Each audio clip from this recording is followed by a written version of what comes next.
Hi everyone, welcome back. Let's dig into our ethics theories now.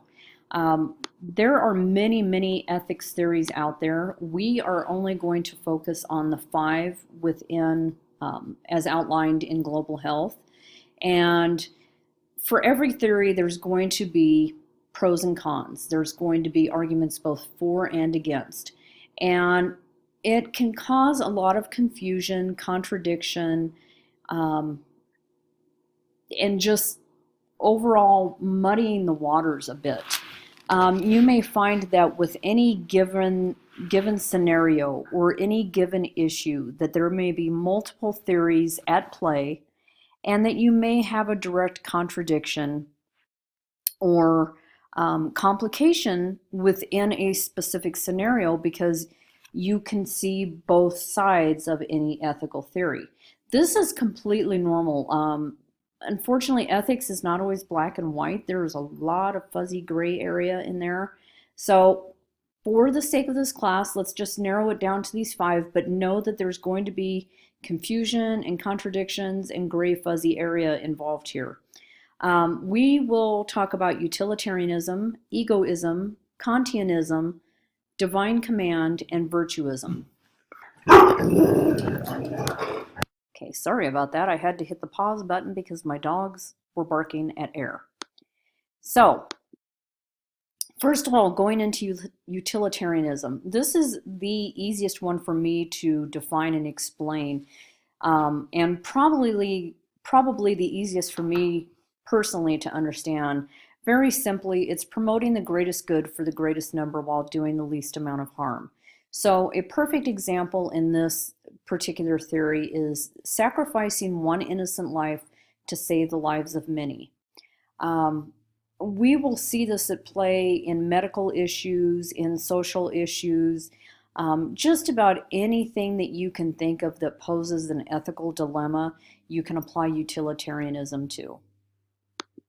Moving on to egoism, and it sounds bad. I mean, just the very word egoism sounds like a negative connotation, but we all use this ethics theory to some degree, whether we do it in business or personal life. And it is defined as being morally required only to make ourselves as happy as possible. We have no moral obligation to others. So think about that in the context of some of the things that are going on in health, in politics. We can apply this to so many different areas, so many different scenarios. It is somewhat contradictory in nature because it allows the same act or choice that we make to be both right and wrong. So this is where it muddies the waters a little bit.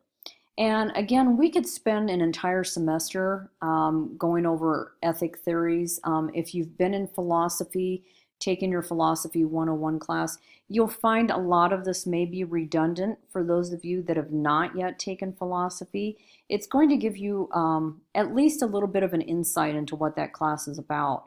And I don't want you to think that ethics is just one of those one-shot deals. This is something that you deal with on a daily basis, no matter what part of your life you can think about. Ethics is going to be applied. So I cannot stress that enough, and it will be an ongoing theme within our class. Kantianism was formulated by Immanuel Kant, and he formulated the categorical imperative. So the rightness or wrongness of actions does not depend on the consequences, but whether or not they fulfill our duty.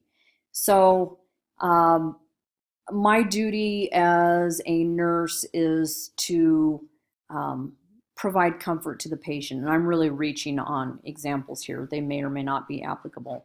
Now, whether providing comfort to that patient means we'll use an extreme example here, assisted suicide.